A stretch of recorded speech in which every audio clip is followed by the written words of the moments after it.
Hello everybody and welcome to Insider's Guide.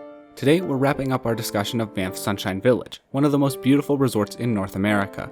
With Sunshine Village there's a lot to talk about, so this Insider's Guide is split into two longer parts.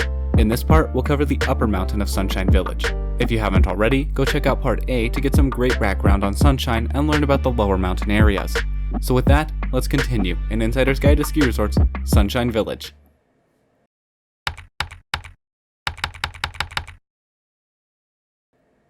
Let's now shift to the top station of the gondola, which provides access to Sunshine Village's upper mountain lifts. We'll first take a look at this terrain around Mount Standish, and then move to the Lookout Mountain terrain. Finally, with the Standish terrain, we'll go from looker's right to looker's left. The Wawa pod is one that I'm a bit mixed about. On one hand, along with Wolverine, this is another solid place to ski when conditions in the Alpine are intolerable. However, the terrain here, with a few exceptions, is a bit boring, and the pod is serviced by the second of two fixed grip lifts at the resort. Unlike the short Jackrabbit lift we discussed in part A, Wawa feels annoyingly long, and I hope it'll be upgraded eventually. Note that all trail ratings in this pod, for whatever reason, are a lot softer than elsewhere at the resort. Meadow Park is a solid green trail whose top section is ultra flat. This run also hides a bit of a secret. If you cut into the trees skiers left of the run towards this ski and ride with care sign on the trail map, you'll reach a really densely gladed area with a few enormous pillow lines.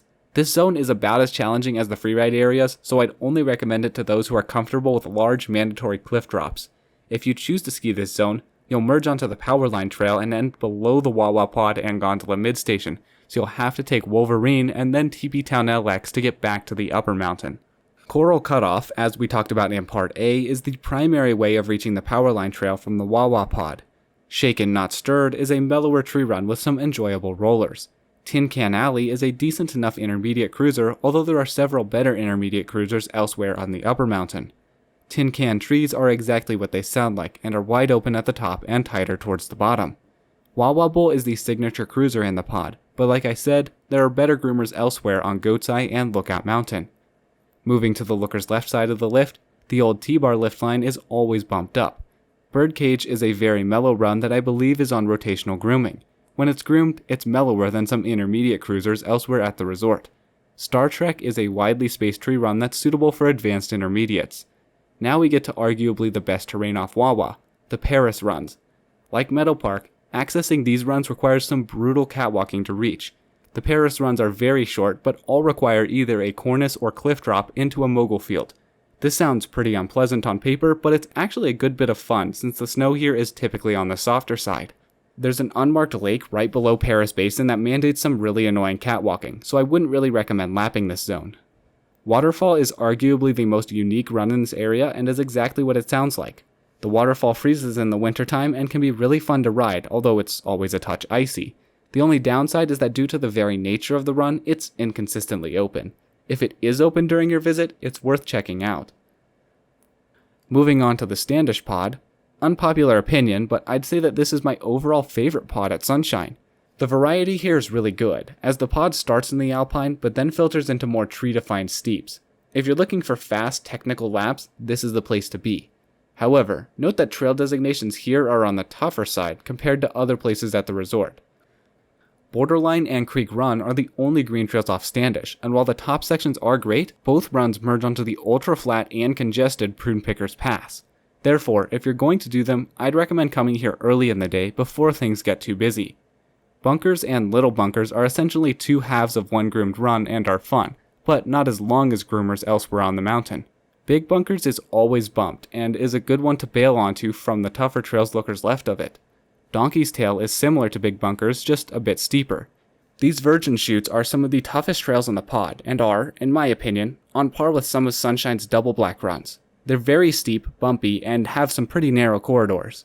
You can access Donkey's Tail and the virgin chutes from either Big Bunkers or the Standish run. Speaking of which, from my experience, Standish is pretty much always bumped up, and becomes steeper when it becomes a single black further down. This, along with Standish Face, are the most traditional mogul runs off Mount Standish, although Standish Face has a few little rock drops you can hit. Jerry's Run is one of the easiest single black groomers I've seen, and is very doable for intermediates. It's primarily used as a means of accessing the chutes on the east face of Mount Standish. While they're short, these lines are easily the steepest and most technical in the pod. Like the aforementioned Virgin Chute, these are closer in difficulty to some of Sunshine Village's double black terrain, and should be treated with caution. Larix, Dirty Little Corner, and Headwall are essentially part of the same cliff-riddled bowl and offer short but very steep drops.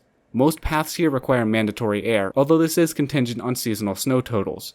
In general, Headwall is the most challenging run here and Larix is the easiest. Contrary to their name, the garbage chutes are some of my absolute favorite runs on Standish. They are insanely steep, contrary to what their single black rating suggests, and most paths involve large airs and prolonged straight lining. Sidewall is part of the same area as the garbage chutes and is essentially more of the same terrain. All of these runs filter onto the Dell Valley, which is usually super congested with beginners. Crashes aren't infrequent here, so be careful if you're straight lining down the Standish terrain. In my opinion, the Strawberry Pod is one of the best beginner and low intermediate pods in Canada.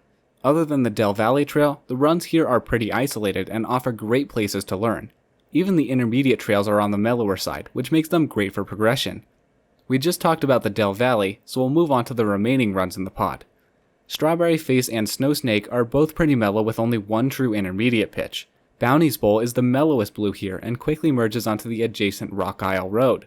Strawberry Surprise is a pretty fun intermediate glade run.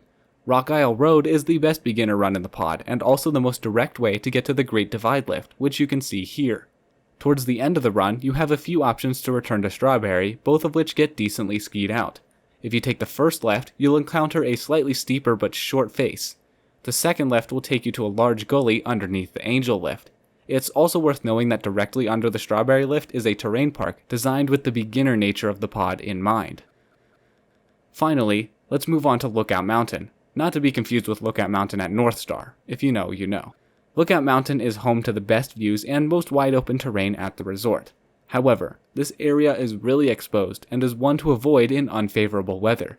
For Lookout Mountain, we'll move from the looker's left to right, starting with the TP Town LX lift. Until the 2025 season, the TP Town LX lift was the only one with heated seats and bubbles, so it's a great lift to ride during stormy days. This pod in general is dedicated to advanced skiers and is home to some of the best mogul runs at the resort. As a reminder from Part A, the Miss Gratz Trail from the top of Jackrabbit and Wolverine is the fastest way to get to TP Town from the lower mountain. From the gondola's top terminal, you'll have to ride up Angel first and then ski down to access the TP Town lift. This Ecstasy Trail is a wide open and steep groomer that gets very skied out due to its central location. Contrary to what the trail map implies, you have to ski down a bit and then take this Bushwhacker Trail to access the shoulder. The traverse goes around a large cliff and can be a bit bony in lower snow years. The shoulder is a local's favorite and one of the best in this pod. It takes a bit of effort to get here, but the snow is usually really good and there are plenty of fun little cliff drops you can hit. The vert with all these runs in this part of the TP Town pod is a bit short, but the superior snow quality is worth it. With the shoulder specifically, depending on how far skiers right you traverse, you may not be able to get back to the TP Town lift and may be forced to take this to Goat's Eye Trail all the way down to the gondola's mid-station. From there, you'd have to take the Wolverine lift back up to TP Town. I recommend avoiding this by cutting skiers left as soon as possible to be able to get back to the TP Town lift. Bushwhacker is a short glade run that isn't anything too special. Hordo's Revenge is an enjoyable lightly gladed run that I prefer over Bushwhacker. TP Town Lift Line, Schoolmarm, and TP Main Chutes are your standard tree cut bump runs. Don't worry, unlike Schoolmarm at Keystone, Schoolmarm at Sunshine Village and the rest of these runs here are actually pretty fun. If you know, you know. This Rock Ledges Trail is another single black that's super underrated for challenge, as it requires some small cliff drops and straight lines. Little Angel is a short bumpy pitch that leads you towards the Angel Pod. Note that from the bottom of TP Town, there's no way to get to Mountain Village without riding up TP Town first. You can, however, get to Jackrabbit via the Cottontail Trail and the rest of Goat's Eye using the connector trail we talked about in Part A. The Angel Lift is more of a reliever lift for Great Divide than an independent pod of its own. However, it's on track to become an even more comfortable ride for the 2025 ski season with the addition of heated seats and bubbles onto the new 6-pack. Just like TP Town, we'll move from looker's left to right. We already talked about Little Angel and Ecstasy, which turns into a blue down here. Big Angel is very similar to Little Angel, but has a few additional trees. Cherub is very similar to the blue rated portion of Ecstasy. OS Pitch is bumped and is very similar to the adjacent Little Angel. The lower half of the World Cup downhill is accessible from Angel and is one of the busiest runs on Lookout, so I'd recommend avoiding it in the later hours of the day. It also gets very flat and narrow during this traverse, which can lead to some pretty major congestion. World Cup downhill splits into several paths towards the bottom, some of which lead to the Divide Lift, others lead back to Angel. Moving back up to the top of Angel, North and South Pocket are two trails that go around this massive, unscendable cliff. I slightly prefer South Pocket since you get a bit closer to the cliff. Angel Flight, South 205, and Viking Ridge are essentially part of this single wide open face. They tend to get skied out pretty quickly due to their location. Although it's similarly popular, Boundary Bowl is my favorite run here since it's essentially a natural half pipe down this bowl with bumps down the center. Green Run is one of the longest beginner trails at the resort but has some very flat sections. Grizzly and Assiniboine Trail lead back to the Divide Lift from the bottom of Green Run, which ultimately leads down to the Angel Lift if you continue down it. Adjacent to the lower half of Green Run is the Spring Hill Terrain Park. Peace Noir is a short but really fun bombable groomer. Red 90 is a wide open intermediate cruiser with two paths. Skier's Right leads to the largest terrain park at Sunshine Village. Skier's Left is the main piste. I'd recommend lapping all the terrain we just talked about via the Angel Lift and the 4 trails we're about to talk about via the Divide Lift. Speaking of which, Great Divide is the highest lift at Sunshine Village and provides by far the most spectacular views at the resort. It's named Great Divide because it passes from Alberta into British Columbia at a Brown Tower 16. Just like all the other pods on Lookout Mountain, we'll go from Looker's left to right. We already talked about most of World Cup downhill, but the top part is only accessible from the Divide Lift. This is by far the most beautiful part of the trail, and from top to bottom, it's one of the best cruisers at Sunshine Village. North Divide is the premier alpine mogul run at the resort, but the snow here is typically softer than the mogul runs elsewhere at the resort. South Divide is always groomed and offers more fantastic views. Bye Bye Bowl is my personal favorite run off the Divide Lift. It's extremely wide open and almost always has great snow. The only downside is that towards the bottom of the bowl, you'll have to pick up some speed since getting back to the green run is uphill. All in all, this is an epic run that's best experienced on powder days. Finally, at the bottom of the Divide Lift is this flat Angel Gully Trail. This is how you head back to Mountain Village from the very bottom of the Divide Lift, although I'd recommend cutting Skier's Right much sooner. There are also some solid stashes Skier's left of this trail in the trees. Let's finally talk about the good stuff. Delirium Dive is perhaps the single most iconic run in all of Canada, and for good reason. This is some of the most epic inbounds terrain at any ski resort. Delirium Dive is the second freeride zone at the resort, along with the Wild West. Like the Wild West, Delirium Dive is poorly depicted on the trail map, and so hopefully this picture provided by the resort helps.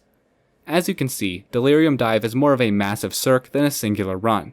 I've linked this photo, along with a breakdown on Sunshine Village's freeride terrain, in the description. Given that it's considered freeride terrain, Delirium Dive requires both a partner and avalanche gear before entering the gate. The gate is located just above the Divide Lift and won't open until it senses a beacon. From here, it's a very quick hike to the very summit of Lookout Mountain. Delirium Dive is such a vast area, so I won't be able to talk about every feature, but we'll certainly go over the highlights. The entrance directly off the summit of Lookout Mountain is known as Briex. Briex requires a cornice drop into one of the steepest parts of the cirque and can be super sketchy when the zone first opens up. The most commonly traveled way down Delirium Dive is known as Dive proper. From the summit of Lookout Mountain, you'll have to descend a flight of steep metal stairs to reach this entrance. This route is still super steep, but is by far the easiest way to ski Delirium Dive since it doesn't involve any cornices or cliffs. Be careful of venturing too far Skier's Left from either Briex or Dive proper, since you'll be above a massive cliff area known as Starbucks. If you cut Skier's Right from Dive proper, you'll reach the Galaxy Chutes, a series of 6 very narrow rocky lines.